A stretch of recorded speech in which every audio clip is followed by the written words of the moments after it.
जय Hind. Class 8th की history NCERT का चैप्टर नंबर 3 हमने शुरू किया था। चैप्टर का नाम क्या है दोस्तों? Ruling the country side. First video में हमने देखा कि आखिर ब्रिटिशर्स को मतलब मिल ही गई थी दीवानी राइट्स, ठीक है, बंगाल की दीवानी राइट्स मिल गई। अब उन्होंने क्या किया, बंगाल का शोषण शुरू किया। आर्टिसंस को दिक्कत आ रही थी, पीजेंट्स वगैरह को दिक्कत आ रही थी। चलो ये सब तो ठीक था कि दिक्कतें आ रही हैं। सबसे भयंकर दिक्कत जो बंगाल को देखने को मिली थी वो था 1770 का बंगाल फेमाइन, जिसमें लगभग 1 करोड़ लोग ने अपनी जान गंवा दी थी, ठीक है, भूख के कारण। तो हमने यही सब देखा था फर्स्ट वीडियो में। आज दोस्तों मैं आपको 3 ऐसी देखिएगा तो पॉलिसीज कह लीजिए या तरीके कह लीजिए जो ब्रिटिशर्स लूटने के लिए, मतलब लूटने के जो तरीके थे ना वो लेके आए थे। अब वो लूटने के कौन कौन से तरीके थे, जैसे कि परमानेंट सेटलमेंट, मालवाड़ी सेटलमेंट, फिर देखिएगा तो मुनरो सिस्टम कह लीजिए या रोतवाड़ी सिस्टम कह लीजिए। तो ये कुछ देखिएगा तो ये लेके आए थे।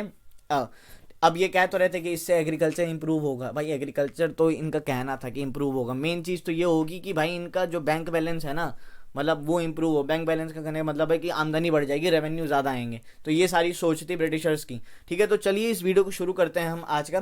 परमानेंट सेटलमेंट, महलवाड़ी सेटलमेंट और हम देखिएगा तो मुनरो सिस्टम इस वीडियो में डिस्कस करने वाले हैं, ठीक है। बहुत ही शानदार तरीके से मैं आपको बताऊंगा। चैनल को सब्सक्राइब जरूर कर दीजिएगा, सपोर्ट दिखाइएगा अपना। चलिए शुरू करते हैं हम आज का इस वीडियो को। The need to improve agriculture permanent settlement, ठीक है। Most company officials began to feel that investment in land had to be encourage and agriculture had to be improve. देखिए ज़्यादातर जो कंपनी ऑफिशियल्स थे ना, इन्होंने क्या सोचा कि भाई जब ज़्यादा पैसे कमाने हैं ना तो एग्रीकल्चर से ही ज़्यादा पैसे हमें टैक्स मिल सकता है, पीजेंट्स ही हमें ज़्यादा टैक्स दे सकते हैं। इंडस्ट्रीज़ वगैरह तो थी नहीं उस टाइम पे, तो पीजेंट्स हो गए, आर्टिसंस हो गए, इन्हीं को लूटना ज़रूरी था इनके लिए, ठीक है। तो इन्होंने सोचा कि हम लैंड वगैरह में इन्वेस्टमेंट करते हैं, जिससे क्या होगा, एग्रीकल्चर भी इंप्रूव होगा। ये कुछ ब्रिटिश ऑफिशियल्स ने सोचा। सोच रहे होंगे आप, क्या मतलब सही तो है यार, लैंड में इन्वेस्ट करेंगे एग्रीकल्चर बढ़ेगा, ठीक है। अब देखिए जो भी ब्रिटिशर्स भलाई करते थे ना, मैं सिंपल सी एक लाइन में अगर बोलूँ, जो भी चीज़ लगती है ना आपको कि ब्रिटिशर्स ने ये काम अच्छा किया, सिंपल से समझ लीजिए वो हिंदुस्तान मतलब हिंदुस्तानियों के लिए अच्छा नहीं किया। सिर्फ उन्होंने अपनी भलाई के लिए उस काम को किया था, ठीक है। अब वो भी यहाँ पे जो बता रखा है ना, investment in land agriculture improve हुआ, ये ऐसा कुछ हुआ ही नहीं था। अब देखिए मैं आपको बताऊंगा क्यों नहीं हुआ था। द कंपनी, अगर ऐसा हुआ होता यार तो देखिए सबसे पहली चीज़ ना, भूखमरी आती ही नहीं, बंगाल जो फेमाइन पड़ा था वो होता ही नहीं, ठीक है, अगर एग्रीकल्चर ही इंप्रूव हो गया होता तो। The company finally introduce the permanent settlement in 1793। 1793, ये देखिए जो ईयर होता है ना दोस्तों, ये ईयर याद रखा करिए। परमानेंट सेटलमेंट को इंट्रोड्यूस करते हैं ये लोग ईस्ट इंडिया कंपनी वाले 1793 में। By the terms of the settlement the rajas and talukdars were recognised as zamindar. अगर यहाँ पे बात करें सेटलमेंट के कुछ टर्म्स के अनुसार, राजाज और जो तालुकदार थे इनको जमींदार बना दिया गया था, ठीक है। तो ये याद रखिएगा। अब आप पूछेंगे जमींदार, फर्स्ट वीडियो में याद रखिए मैंने आपको बताया था कि कंपनी जो थी, ये जो बाहर के लोग थे, इनको एलियन कहा गया था। एलियन यानी जो बाहर से फॉरेनर्स आए हैं, ठीक है। अब क्या था, अब अगर यही बंदे क्या, ठीक है, मतलब ईस्ट इंडिया कंपनी वाले जाते विलेज में कि हमें टैक्स दे दो, पता चलता वहाँ के जो किसान है ना इनका ही सेटलमेंट कर देते। क्यों कर देते भाई, तेरे को टैक्स क्यों दें, ठीक है, निकल यहाँ से। तो इन्होंने कंपनी वालों ने क्या सोचा कि जो लोकल वहाँ पे पावरफुल बंदा है ना उसको हम ज़मींदार बना देंगे। ज़मींदार क्या करेगा, वहाँ से रेवेन्यू कलेक्ट करेगा और ईस्ट इंडिया कंपनी को ला के देगा, ठीक है। तो हम ऐसे पैसे कमाएंगे। तो ये किसकी सोच थी, ईस्ट इंडिया कंपनी वालों की। डायरेक्ट जाते तो सही में पिट जाते यार ये, ठीक है। पहले ही भगली होते हैं, 1947 तक की तो जरूरत ही नहीं पड़ती, आज़ादी की हमें पहले ही मिल गई होती। तो पर ये सोचते विचार, मतलब इनका देखिएगा स्ट्रैटेजी वगैरह देखिएगा तो ईस्ट इंडिया कंपनी वाले सही ठीक ठाक बना लेते थे ना, इसलिए वजह से देखिएगा तो इतने साल तक टिक गए। अब ये जो आपकी फोटो दिख रही है आपको स्क्रीन पे, ये है डमरू चाचा चार्ल्स कॉर्नवालिस। तोंद देखिए क्या शानदार निकल रखी है, ठीक है, दिख रहा है ना। यही थे, यही लेके आए थे परमानेंट सेटलमेंट, ये याद रखिएगा। चार्ल्स कॉर्नवालिस ने ही परमानेंट सेटलमेंट को इंट्रोड्यूस किया था। क्वेश्चन आ जाए तो ये याद रखिएगा। आगे देखिए, they were asked to collect rent from the peasants and pay revenue to the company. यहाँ पे मैंने आपको बताया जमींदार को आगे तो भाई तू रेंट कलेक्ट करेगा पीजेंट से और कंपनी को ला के देगा। अब इसमें बोलेंगे जमींदार का क्या फ़ायदा, ज़मींदार को थोड़ा बहुत दे देते होंगे यार ये पैसा, ठीक है, उसमें से सैलरी वगैरह। The amount to be paid was fixed permanently. अब इन्होंने क्या किया, परमानेंट सेटलमेंट क्या क्या था कि इसमें क्या हुआ कि जो भी रेंट मिलेगा पीजेंट से, ठीक है, उसको कंपनी ने फिक्स्ड कर दिया, ठीक है। जो भी अमाउंट हमें मिलने वाला है उसको हम फिक्स कर दिया। मतलब मान लो कंपनी ने कहा कि हमें 100 रुपये रेंट चाहिए और 100 रुपये ही रहेंगे, मतलब इन्होंने फिक्स्ड कर दिया। ये दाम एक मतलब परसेंट नहीं हिलेगा, ठीक है, ना आगे होगा ना पीछे, कंपनी ने कर दिया इसे fix. It was felt that this would ensure a regular flow of revenue into the company's coffers and thus at the same time encourage the zamindars to invest in improving the land. अब देखिए यहाँ पे मैं आपको खेल बताता हूँ। Company वालों ने सोचा कि इससे क्या होगा, एक रेगुलर फ्लो बन जाएगा रेवेन्यू का, ठीक है, बार बार जाने की जरूरत नहीं पड़ेगी। बता दिया कि हमें फिक्स्ड अमाउंट चाहिए, ये सारा पैसा मतलब फिक्स्ड अमाउंट है, ये कंपनी के पास आता रहेगा, ठीक है। और इसी के पैरेलल में देखिएगा जो जमींदार थे इनको एनकरेजमेंट मिलेगी कि ये इंप्रूव कर सकें लैंड को वगैरह को इंप्रूव कर सके। अब आप सोचेंगे ये जमींदार क्यों इंप्रूव करेंगे लैंड को, देखिए कंपनी ने तो फिक्स कर दिया था ना कि हमें इतना ही पैसा चाहिए, ठीक है, इतना ही रेवेन्यू चाहिए। अब जमींदार को इन्होंने क्या सोचा कि जमींदार अगर अपनी तरफ से इंप्रूव करेगा लैंड, कल्टीवेशन ज़्यादा होगा, अगर कल्टीवेशन ज़्यादा होगा तो ज़्यादा रेंट मिलेगा, मतलब एक्स्ट्रा रेंट मिलेगा। मान लीजिए आपको मैं कहूँ कंपनी ने तो कह दिया कि हमें 100 रुपये चाहिए, अब ज़मींदार देखता है कि वहाँ पे तगड़ा चल रहा है काम, तो वो 120 रुपये कलेक्ट करता है, फिक्स तो अमाउंट कर रखा है, तो 100 रुपये कंपनी को दे दिए, 20 रुपये जमींदार ने अपने अंदर रख ली, मतलब वो भी पैसा कमा रहा है। तो यहाँ पे देखिए इन्होंने ऐसा कुछ सोचा था, ठीक है। Revenue demand would not be increase and the zamindars would benefit from the increase production from the land. देखिए रेवेन्यू डिमांड तो बढ़ नहीं रही थी ब्रिटिशर्स की, क्यों नहीं बढ़ रही थी भाई, परमानेंट सेटलमेंट में क्या था, अमाउंट को इन्होंने फिक्स कर दिया था, और जमींदार्स को देखिए फायदा हो रहा था इंक्रीज प्रोडक्शन से, ठीक है, जो लैंड से जो भी इंक्रीज प्रोडक्शन हो रही थी, जो भी एक्स्ट्रा रेंट मिल रहा था, उससे किसको फायदा हो रहा था, जमींदार्स को, ठीक है। अब ये भी आप सोचेंगे या मतलब यहाँ पे तो पीजेंट्स बर्बाद हो रहे थे। देखिए स्टार्टिंग में सिंपल सी बात बताऊँ, स्टार्टिंग में सिर्फ ईस्ट इंडिया कंपनी को थोड़ा बहुत फायदा हो रहा था उन्हें, ठीक है, जमींदार को और पीजेंट्स को एकदम फायदा नहीं हो रहा था। अर्ली 19th सेंचुरी में देखिएगा तब जाके जमींदार को फायदा होता है, ईस्ट इंडिया कंपनी को नुकसान होता है, और पीजेंट्स को तो लूट लेते हैं ये, ठीक है, किसानों को तो लूट लेते हैं ये, ठीक है। अब इस देखिए ये जो परमानेंट सेटलमेंट था इसकी कुछ दिक्कतें भी थी, अब वो दिक्कतें भी तो जानना जरूरी है, तो चलिए वो भी देखते हैं। The permanent settlement however created problems, permanent settlement ने देखिएगा तो काफ़ी सारी दिक्कतें पैदा कर दी थी। अब दिक्कतें क्या थी, ठीक है, रेवेन्यू देखिए, अब आप सोच रहे होंगे ब्रिटिशर्स ने यार एक ही तो रेवेन्यू फिक्स कर रखा था तो दे दो, क्या दिक्कत आ रही है भाई, चालाक थे वो, लोमड़ी थे एकदम, ठीक है। उन्होंने क्या किया कि रेवेन्यू को जो उन्होंने फिक्स किया था उसको इतना ज़्यादा हाई किया था, मतलब हाई रखा था कि ज़मींदार तक की बैंड बच गई थी उसको पे करने में, ठीक है, ज़मींदार से उतने कलेक्ट ही नहीं कर पाते थे। अब भाई जनाब जब कलेक्ट ही नहीं कर पा रहे तो आपकी जेब में तो बाद में जाएंगे, पहले ईस्ट इंडिया कंपनी को ही आप पूरा नहीं दे पा रहे, तो इससे क्या हुआ कि ईस्ट इंडिया कंपनी वालों ने काफ़ी सारे ज़मींदार को हटा के चल निकल तू यहाँ से, ठीक है, तेरा काम पूरा हुआ। उसके बाद ये जो ज़मींदारी थी ना इसका ऑक्शन होने लग गया, ज़मींदार वगैरह देखिए सोल्ड होने लग गया था ऑक्शन में, ठीक है, जो भी ज़्यादा पैसा देगा उसको ज़मींदार बना देते थे ये, ठीक है। तो यहाँ पे देखिए कि ज़मींदार वगैरह को भी दिक्कत हमें देखने को मिल रही थी, मैंने क्या बोला था स्टार्टिंग में, ज़मींदार वगैरह को भी दिक्कत आती थी, वो पूरा पैसा कलेक्ट ही नहीं कर पाते थे। अब जनाब आप जब पूरा पैसा कलेक्ट ही नहीं कर पा रहे हैं, ठीक है, तो ईस्ट इंडिया कंपनी को कहाँ से पैसा दोगे, ठीक है, तो परमानेंट सेटलमेंट की ये भी कुछ दिक्कतें थी। अब आगे अगर हम देखें,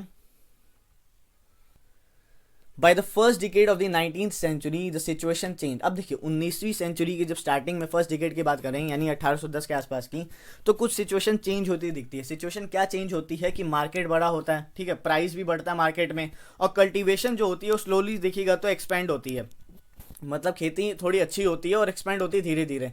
इसका मतलब क्या था कि यहाँ पे इनकम बढ़ने वाली ज़मींदार की, ठीक है, but no gain for the company, ठीक है। इसका यहाँ पे ज़मींदार की इनकम कैसे बढ़ेगी, जैसे कहा था मैंने कि कंपनी ने तो एक फिक्स्ड रेंट लगा दिया है कि हमें 100 रुपये ही चाहिए, बाकी जो भी एक्स्ट्रा पैसा होगा वो ज़मींदार रखते थे, ठीक है, जो भी इंक्रीज प्रोडक्शन हो रही है लैंड से, ठीक है, कल्टीवेशन हो रही है, ठीक है, उस इंक्रीज प्रोडक्शन का जितना भी रेंट बनता था वो ज़मींदार रखते थे। तो यहाँ पे ज़मींदार का फ़ायदा होने लग गया था अर्ली 19th सेंचुरी में, ठीक है। तो यहाँ पे और कंपनी को कोई फ़ायदा ही नहीं था भाई, प्रोडक्शन तो बढ़ गई पर अमाउंट फिक्स्ड ही है, ठीक है।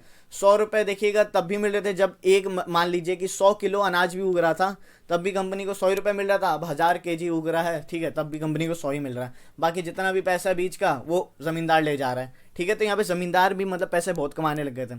The zamindars did not have any interest in improving the land.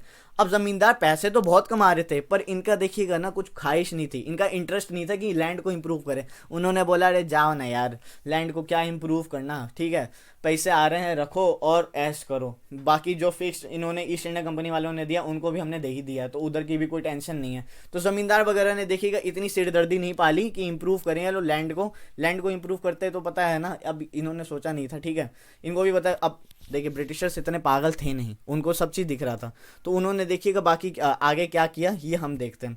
On the other hand in the villages the cultivators found the system extremely oppressive, ठीक है। हमने एक तरफ देखा कि यहाँ पे ज़मींदार्स को भी फ़ायदा हो रहा है, ब्रिटिश कंपनी को भी देखिएगा तो फ़ायदा हो रहा है, अब पीजेंट्स को कुछ फ़ायदा नहीं हो रहा है, ठीक है। विलेजेस वगैरह में जो कल्टीवेटर्स थे उन्होंने क्या सोचा कि यहाँ पे यार ये तो कुछ फ़ायदा हो नहीं रहा है, ठीक है, सारा जो भी हम उत्पादन मतलब कल्टीवेट करते हैं उसका ज़्यादा से ज़्यादा मतलब यही लोग ले जाते हैं, सारा रेंट ले जाते हैं, ठीक है, टैक्सेस बहुत बहुत ले लेते हैं, ठीक है। ये पहले ब्रिटिश ईस्ट इंडियन कंपनी वाले थे, ये भी लूटते थे, अब जमींदार वगैरह आ गए, ये भी लूट रहे हैं, ठीक है। तो इनको ये जो सिस्टम था ना एक्सट्रीमली ऑपरेसिव लग रहा था। तो यहाँ पे सारे किसानों ने क्या सोचा, देखिए, the rent he paid to the zamindar was high and his right on the land was insecure. जो लोग ये विलेजर्स थे यानी पीजेंट्स थे, ये लोग जो जमींदार को रेंट पेड करते थे वैसे तो ऑलरेडी हाई था, ठीक है, और रेंट भी हाई था और उनका लैंड भी इनसिक्योर था। पूछेंगे अब लैंड इनसिक्योर क्यों था, ठीक है, उनकी ज़मीन भी बताइएगा तो इनसिक्योर थी, उन्हें हमेशा डर लगा रहता था यार हमारी ज़मीन चली जाएगी। तो इसके कुछ कारण थे, वो कारण मैं आपको बताता हूँ। To pay the rent the he had to often take a loan from the money lenders, ठीक है। जमींदार के पास ज़्यादा पैसे आते नहीं थे, पर रेंट की डिमांड बढ़ती जा रही थी। ईस्ट इंडियन कंपनी वाले रेंट रेंट रेंट रेंट चिल्ला रहे कि भाई हमें पैसा दो, पैसे के भूखे थे ही वो, ठीक है। तो भाई पैसा नहीं दोगे तो ठीक है ना, मतलब दिक्कत आ जाएगी। तो वो लोग चिल्लाए जाते थे पैसा दो। अब इनके पास पीजेंट्स के बाद उनका पैसा नहीं था, तो इन्होंने क्या किया, पैसा लोन लेना मतलब लोन लेना शुरू किया। और लोन किससे लेते थे, मनी लैंडर से लेते थे। अब देखिए आगे का गेम क्या होता है। And when he failed to pay the rent he was evicted from the land he had cultivated from generation. और उसके बाद क्या होता है, जब मनी लैंडर से लोग पैसा लेते हैं और पैसा जब वापस नहीं कर पाते हैं ये मनी लैंडर्स को, ठीक है, यहाँ पे आप देख रहे हैं क्या हो रहा है, ज़मींदार रेंट ले रहे हैं, रेंट पे सॉरी मनी उधार लोन पे ले रहे हैं रेंट पे करने के लिए। यानी यहाँ पे पीजेंट्स वगैरह को कोई फ़ायदा नहीं हो रहा, धूप में बेचारे वो मतलब मेहनत कर रहे हैं, सारा पैसा ईस्ट इंडिया कंपनी वाले ज़मींदार ले जा रहे हैं। उसके बाद जो भी थोड़ा बहुत ये लोन लेते हैं वो लोन देना है मनी लैंडर्स को, मतलब कुछ नहीं है जेब में भाई, ठीक है। इतना सारा उत्पादन किया पर कुछ जेब में नहीं बचा, ठीक है। और यहाँ पे क्या होता था, जब यही जो पीजेंट्स होते थे ये जब लोन नहीं चुका पाते थे तो इनको खुद की ही ज़मीन से भगा दिया जाता था कि चल तूने लोन नहीं दिया अब तेरी ज़मीन हमारी। मतलब जिस ज़मीन पे ये लोग जनरेशन से कल्टीवेट कर रहे थे उस ज़मीन से इनको भगा दिया जाता, चलो निकलो यहाँ से, दफ़ा हो, ठीक है, तुम्हारी ज़रूरत नहीं यहाँ पे, तुमने लोन नहीं दिया, अब तुम अपनी ज़मीन पे खेती नहीं करोगे।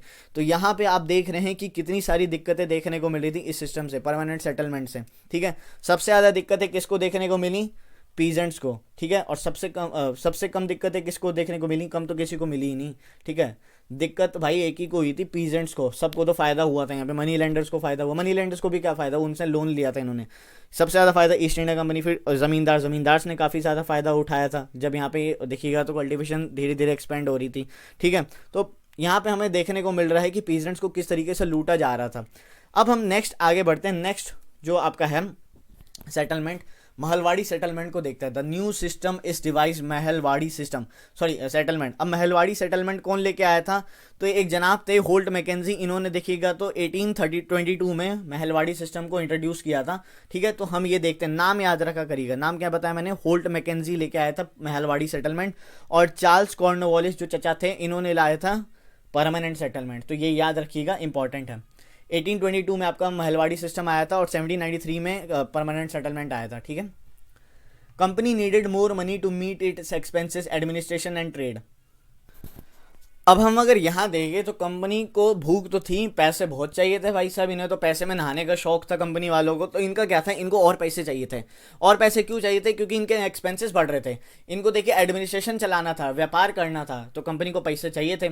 और वहीं पे देखिएगा तो एक नॉर्थन वेस्टर्न, और यहाँ पे देखिएगा तो ये लोग यहाँ पे पैसे तो चाहिए थे पर परमानेंट सेटलमेंट से कुछ खासा काम बन नहीं रहा था, तो इन्होंने उसको बंद कर दिया, ठीक है, कि बंद करो भाई। तब मतलब बहुत टाइम हो गया था वैसे बंद किए हुए, ठीक है। In the northern western provinces of the Bengal an English man called Holt Mackenzie devise the new system which came into effect in 1822। और वो सिस्टम क्या था, महलवाड़ी सेटलमेंट। तो कौन लेके आया था, होल्ट मैकेंजी, 1822 में। ये ईयर याद रखा करिए और नाम याद रखा करिएगा, यहाँ पे जो आपको होल्ट मैकेंजी दिख रहा है, ठीक है। He felt that the villages was an important social distribution in northern India। अब महलवाड़ी सिस्टम में आपको बताता हूँ, महल जो है ना, यहाँ पे महल का सिंपल सा मतलब है एक विलेज। एक विलेज को इन्होंने महल के टर्म से देखिएगा तो दर्शाया है यहाँ पे, ठीक है। He felt that the villages was an important social institution in North Indian society and needed to be preserved। इसने क्या सोचा कि जो विलेज है ना ये एक important social institution है नॉर्थ इंडिया में, ठीक है, और इसको प्रिजर्व करके रखना बहुत ज़रूरी है, ठीक है। पैसा कमाना था, प्रिजर्व यहाँ पे कर रखा है, ठीक है। मेन बात तो यहाँ पे सिंपल थी, पैसा कमाना है, लूटना था बस। Collectors went from village to village inspecting the land, measuring the fields and recording the customs and rights of the different groups। अब ये देखिए 1822 में महलवाड़ी सेटलमेंट लेके आता है। अब उस सेटलमेंट में क्या था, धीरे धीरे भी हम देखते हैं। कलेक्टर्स वगैरह जो थे, ठीक है, महलवाड़ी सेटलमेंट में सिंपल सा था ना। अब ये लोग पहले क्या होता था परमानेंट सेटलमेंट में, ये लोग पीजेंट से पर्सनली जा जाके लेते थे कि टैक्स दो पैसा दो रेंट दो, ठीक है, ज़मींदार वगैरह। अब महलवाड़ी सेटलमेंट में क्या हुआ कि पूरे विलेज से एक साथ ही पैसा जाता था ईस्ट इंडिया कंपनी को, ठीक है, एक विलेज एक महल था, ठीक है, मतलब एक महल से ही पैसा जाता था, एक हर पीजेंट के पास जाने की जरूरत नहीं पड़ती थी। सिंपल सा आप ये समझ लीजिए। Collectors went from village to village, collectors जो थे ये विलेज टू विलेज जाते थे, लैंड वगैरह को इंस्पेक्ट करते थे कि कितना उत्पादन होता है ज़मीन पे, बंजर है या नहीं है, ठीक है, सही से काम बनेगा नहीं पड़ेगा। लैंड को मेजर करते थे, मेजरिंग द फील्ड्स, ठीक है, and recording the customs and rights of different groups. तो यहाँ पे कलेक्टर्स भी देखिएगा तो विलेज को देख रहे थे कि कौन से विलेज से कितना पैसा आ सकता है, ठीक है, तो ये भी ये लोग नाप रहे थे। The estimated revenue of each plot within a village was added up to calculate the revenue that each village Mahal had to pay। अब इन्होंने देखिए जब इन्होंने कैलकुलेट किया कलेक्टर्स वगैरह ने, तो इन्होंने हिसाब लगाया कि इस विलेज में जितने भी प्लॉट्स है सबको मिला के इतने पैसे आ सकते हैं, ठीक है, तो ये इन्होंने हिसाब लगाया। ऐसा नहीं कि सारे जो महल्स थे सबसे इक्वल पैसा आता था, कोई महल ज़्यादा पैसा देता था, कोई महल कम पैसा देता था, बराबर नहीं थे। तो यही तो था यार, कैलकुलेट करेंगे तो इन्होंने ये हिसाब लगाया और महलवाड़ी सेटलमेंट यही था कि एक विलेज से, ठीक है, इतना पैसा आएगा।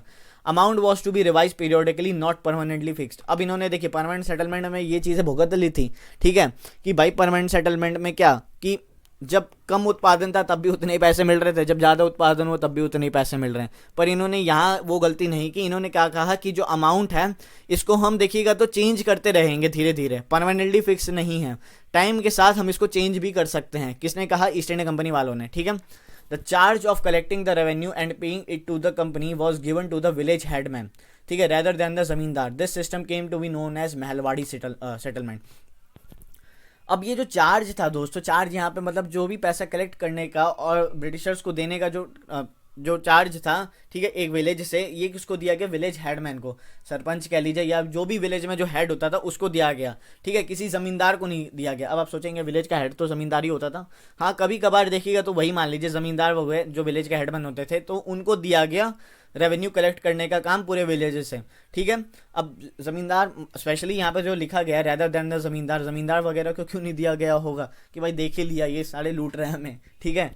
This system came to be known as Mahalwari settlement. इसी सिस्टम को क्या कहा गया? महलवाड़ी सेटलमेंट कहा गया, ठीक है। इन्होंने क्या किया, जो परमानेंट सेटलमेंट में ये लोग हर पीजेंट से जा के रेंट मांगते थे, इसको बंद किया। विलेज के हेडमैन को बोला, ठीक है, इन्होंने पहले क्या किया, विलेज को अच्छे तरीके से मेजर किया, वहाँ के लैंड वगैरह को अच्छे तरीके से, प्लॉट्स को अच्छी तरीके से मेजर किया, इंस्पेक्ट किया। उसके बाद इन्होंने फिक्स किया कि इस विलेज से इतना पैसा आएगा। अब उस विलेज से सारा पैसा कलेक्ट करने का काम विलेज हेडमैन का हो गया। अब वही विलेज हेडमैन वो सारा पैसा यानी रेवेन्यू ले जाके किसको दे देगा? कंपनी को दे देगा। सिंपल सा यही है महलवाड़ी सेटलमेंट, ठीक है। अब हम नेक्स्ट चलते हैं और अपना जो थर्ड सेटलमेंट है, ठीक है, सिस्टम है लूटने का, द मुनरो सिस्टम, इसको देखते हैं, यानी रोतवाड़ी सिस्टम। रोतवाड़ी सिस्टम कौन लेके आया था? थॉमस मुनरो, ठीक है, इसी के नाम पे मुनरो सिस्टम रख दिया, ठीक है, तो ये याद रखिएगा। In the British territories in the south, the new system that was devised came to be known as रोतवाड़, ठीक है, रोतवाड़ी। नॉर्थ में तो देखिएगा महलवाड़ी सेटलमेंट चल रहा था, पर साउथ में ये लोग एक नया सिस्टम लेके आए थे, रोतवाड़ी सिस्टम। सिंपल से ये याद रखिएगा। Tried on a small scale by Captain Alexander Read on territory gained from Tipu Sultan. जो ये जो सिस्टम था रोतवाड़ी सिस्टम, ये महलवाड़ी सिस्टम की तरह ही था थोड़ा बहुत, ठीक है। और इसको क्या किया, सबसे पहले स्टार्ट किसने किया था? कैप्टन अलेक्जेंडर रीड ने, देखिएगा तो एक छोटे से एरिया पे मतलब स्टार्ट किया था, और वो छोटा सा एरिया वही एरिया था जो इन्होंने टीपू सुल्तान को हरा के गेन किया था। Subsequently developed by Thomas Munro, this system was gradually extended all over the South India। ये सिस्टम देखते हैं ये लोग अच्छी तरीके से वर्क करता है। उसके बाद देखिएगा तो धीरे धीरे जितना भी साउथ इंडिया का पोर्शन था सब इलाकों पे ये जो मुनरो सिस्टम था यानी रोतवाड़ी सिस्टम था, इसको इंट्रोड्यूस कर देते थे। Read and Munro has felt that in south there were no traditional zamindars, ठीक है। अब इन्होंने क्या देखा कि रीड और मुनरो ने ये देखा कि नॉर्थ इंडिया में तो भाई ज़मींदारों का सिस्टम था, यानी विलेज मतलब ज़मींदार वगैरह बहुत थे, पर यहाँ पे साउथ इंडिया में कोई ऐसा नहीं कि ज़मींदार था, ट्रेडिशनल ज़मींदार था। तो ये दिक्कतें रीड और मुनरो ने देखी। उसके बाद इन्होंने क्या किया, the settlement they argued had to be made directly with the cultivators who had tilted the land for generation. इन्होंने कहा कि हम सीधे जाके, मतलब यहाँ पे परमानेंट सेटलमेंट वाला थोड़ा सिस्टम था यहाँ पे, ठीक है, पर यहाँ पे अमाउंट इन्होंने फिक्स नहीं किया था, ठीक है, थोड़ा बहुत वो था। महलवाड़ी सेटलमेंट में क्या था कि एक विलेज से पूरे पैसे आ रहे थे, ठीक है, वहाँ पे ज़मींदार वगैरह थे। पर परमानेंट सेटलमेंट में क्या था कि वो लोग सीधे पीजेंट से जाके पैसे ले रहे थे, ठीक है। तो रोतवाड़ी सिस्टम भी देखिएगा तो थोड़ा बहुत परमानेंट सेटलमेंट की तरह था, पर ये लोग अमाउंट को फिक्स नहीं कर रहे थे, बस इतना सा अंतर है, ठीक है। अब ये लोग क्या कहते हैं, देखिए रॉयट्स का जो रौतवाड़ी सिस्टम है ये टर्म निकला है रॉयट्स से, यानी सिंपल सा मतलब है कल्टिवेटर्स को साउथ में रॉयट्स कहते थे, ठीक है, ये याद रखिएगा, ठीक है। तो इन्होंने क्या किया इस सेटलमेंट में, कल्टीवेटर से डायरेक्ट जाके पैसे लेने शुरू कर दिए, जो भी वो लोग उत्पादन करते थे अपनी ज़मीन पे, तो उनसे इन्होंने पैसे लेना शुरू किया। Their fields had to be carefully and separately surveyed before the revenue assessment was made, ठीक है। अब यहाँ पे आपने देखा कि जो भी ये लोग पैसे ले रहे थे जाके, तो इन्होंने महलवाड़ी सेटलमेंट का थोड़ा बहुत देखिएगा तो तरीका अपनाया कि फील्ड को इन्होंने क्या किया, नापना शुरू किया, सर्वे करना शुरू किया, इंस्पेक्ट किया, मेजर किया, उसके बाद इन्होंने हिसाब लगाया कि इस फील्ड से इतना पैसा आ सकता है और इतना रेवेन्यू तुम हमको दोगे, किसको दोगे, ईस्ट इंडिया कंपनी वालों को दोगे। Munro thought that the British should act as a paternal father figures protecting the rights under his charge. ये जो थॉमस मुनरो थे ये अपने आप को देखिएगा तो भगवान समझ रहे थे। इन्होंने क्या सोचा कि भाई हम तो देवता हैं लोगों के, इन फार्मर्स के, हमने इनको प्रोटेक्ट किया है, ठीक है, देख रहे हो हमने यहाँ पे सबका मतलब भलाई के लिए ये ऐसा सिस्टम लेके आया। तो ये मुनरो के थॉट्स थे। अब सबको पता ही भलाई वाले कुछ नहीं थी, लूटने का नया नया तरीके लेके आ रहे थे। तो यहाँ पे हमने परमानेंट सेटलमेंट को देखा, महलवाड़ी सेटलमेंट को देखा, मुनरो सिस्टम को देखा, ठीक है। मुनरो सिस्टम में देखिएगा तो आपको थोड़ा बहुत परमानेंट सेटलमेंट की और महलवाड़ी सेटलमेंट दोनों की देखिएगा थोड़ी बहुत झलक दिख जाती है, ठीक है। सिंपल सा यहाँ पे आप आसानी से समझ सकते हैं। तो यहाँ पे हमने ये देखा। अब हम नेक्स्ट देखते हैं कि क्या ये सेटलमेंट जो हो रहा था इससे सब कुछ ठीक था, ठीक है, मतलब सबका भलाई हो रहा था। पीजेंट्स का तो जाहिर सी बात है, अब तक आपने अगर ये वीडियो देखी है यहाँ तक, तो पीजेंट्स का तो भलाई नहीं हो रहा था, उनको सिर्फ लूटा जा रहा था, दबा के लूटा जा रहा था, ठीक है। सबसे ज़्यादा फायदा हो रहा था कंपनी वालों का, और बाकी जो भी ज़मींदार वगैरह थे थोड़ा बहुत उनका फायदा हो रहा था, ये हमने देखा, ठीक है। पर पीजेंट्स जो मेन थे, जो उत्पादन कर, क्या उनके साथ भलाई हो रही थी, क्या सब चीज़ ठीक थी, तो वो हम इस स्लाइड में देखते हैं। All was not well. Within a few years after the new systems were imposed, it was clear that it was not well with them. ठीक है, with them का मतलब peasant। देखिएगा जो ये भी सिस्टम जो लेके आ रहे थे, कुछ ही सालों में इनको पता चल गया था कि इससे बड़ी दिक्कतें देखने को मिल रही, किसको, पीजेंट्स वगैरह को। अब ठीक है भाई, पीजेंट्स वगैरह कब तक दिक्कतें का सामना करना पड़ सकता है, मतलब अब वो देखते हैं कब तक दिक्कतें झेलेंगे, वो छोड़ के चले जाते हैं सब। Driven by the desire to increase the income from the land, revenue officials fix too high revenue demand, ठीक है। इनकी जो पैसों की भूख थी ना ब्रिटिशर्स की, ईस्ट इंडिया कंपनी वालों की, ये इतनी ज़्यादा बढ़ने लगी कि इन्होंने जो इनकम जो लैंड से आ रही थी उसको काफ़ी ज़्यादा इतना हाई रखा था कि मतलब बड़ी दिक्कत आ रही थी, ठीक है, पीजेंट्स वगैरह को उसे पे करने में, ठीक है। वो लोग लोन ले रहे थे, मनी लेंडर से लोन ले रहे हैं, मनी लेंडर्स को फिर लोन नहीं चुका पा रहे तो अपने ही लैंड से उन्हें भगा दिया जाता था, ठीक है। तो ये दिक्कतें भी देखने को मिल रही थी। पीजेंट्स वर अनेबल टू पे, riots flat the country side and villages became deserted in many reasons, ठीक है। क्या हुआ, पीजेंट्स देखिएगा तो पे नहीं कर पा रहे थे, ये जो हाई जो रेंट था इसको पे नहीं कर पा रहे थे। काफ़ी सारे रॉयट्स ने देखिएगा तो विलेज जो पीजेंट्स थे इन्होंने देखिएगा तो छोड़ दिया था विलेज, कहा कि भाई जाए खेती बाड़ी भाड़ में, अब हम थोड़ी बहुत मजदूरी ही कर लेंगे, कुछ तो पैसे आएंगे इस खेती बाड़ी में करके, कुछ का मतलब फ़ायदा तो है नहीं, जितना कमाते हैं सब तो चले जाते हैं, उससे ज़्यादा ही चले जाता है, क्योंकि रेंट भी ले मतलब हम लोन भी ले लेते हैं, ठीक है। तो पीजेंट्स ये दिक्कतों का सामना करना पड़ रहे थे। इन्होंने इस तेज़ी से देखिएगा तो विलेजेस को छोड़ना शुरू किया था कि काफ़ी सारे जो विलेजेस थे बंजर हो गए यार, एकदम सुनसान हो गए, भूतिया खंडर टाइप का, मतलब मान लीजिए रातों रात पता चलता था गाँव खाली हो गए, वहाँ पे कोई है ही नहीं, ठीक है, ऐसा सिस्टम मतलब थोड़ा सा देखने को मिल रहा है। तो डेजर्टेड मतलब यहाँ पे बंजर ज़मीन हो रही थी पूरी, पीजेंट्स चले गए, और इसके कारण देखिए क्या देखने को मिलता है दोस्तों कि 1770 की फेमाइन तो बहुत बड़े स्केल पे आई थी, पर इसके बाद भी साउथ इंडिया में या थोड़ा बहुत हमें देखिएगा तो नॉर्दर्न में फेमाइंस का सामना करना पड़ता है, क्योंकि जब उत्पादन ही नहीं हो रहा है, किसान जब खेती ही नहीं कर रहे, खेती बाड़ी छोड़ के चले गए हैं, तो दिक्कतें तो यार यही देखने को मिलेगी ना, भूखमरी तो फैलेगी ही। Optimistic officials had imagined that the new system would transform the peasants into rich enterprising farmers, but this did not happen. Starting में याद रखिएगा मैंने आपको क्या बताया था कि कंपनी ने ये सोचा कि हम लैंड को इम्प्रूव करेंगे, इन्वेस्टमेंट करेंगे लैंड पे, और लैंड पे जब इन्वेस्टमेंट करेंगे, कल्टीवेशन ज़्यादा होगी, कल्टीवेशन ज़्यादा होगी तो पैसा ही पैसा, बहुत पैसा आएगा, ये कंपनी ने सोचा। बहुत ही देखिएगा तो ऑप्टिमिस्टिक आशावादी लोग थे ये लोग, ठीक है, पर ऐसा कुछ हुआ नहीं। सबको पता है कि परमानेंट सेटलमेंट का, ठीक है, नुकसान सबसे ज़्यादा झेलने को मिला पीजेंट्स को।